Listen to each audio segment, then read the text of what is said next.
I want to thank you all so much for coming out and thank all of my friends for being here and supporting me. And I want to thank my family who drove 4 hours to come and hear me, and all the rest of you that are watching live around the world. Hello, India. And to move on, I want to tell you a story. And so a lot of you are probably thinking, wait a minute, Jason is that really annoying, dogmatic, eccentrically dressing individual we see around campus. And a lot of you probably didn't know a lot of the information in my introduction. And I just forget that it's a part of me sometimes, you know, I forget about it. And so I have a bunch of really random pictures of either my photography, my artwork, or my experiences in India, some of which are taken from my little iPhone. Speaking of India, I want to jump right into my life in India, where I lived in a unique city because it was an independent city from Indian rule and Islamic dynasty the entire time.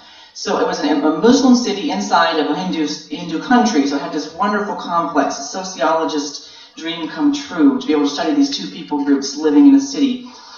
And I was sitting there on my stone floor on which I sleep every day for 3 years on a 1/2 inch straw mat. Now the water would run whenever I had the gumption to run with the bucket.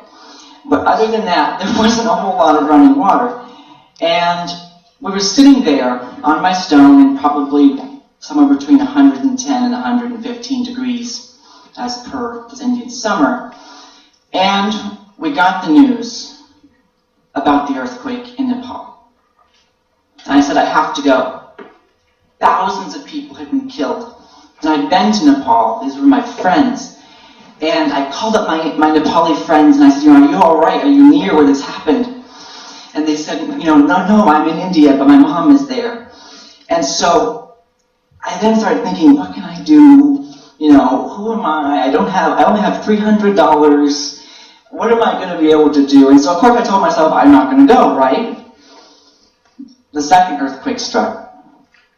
And I said, I have to go. Now, I was still looking for excuses because I called up my friend who I was sure wouldn't come with me and said, do you want to go to Nepal? Can you come with me? And he said, let's go. And so we scrambled and we boarded a train from Secunderabad and we drove 48 hours to the Nepali border in Raxaul for $8 and 1,000 miles.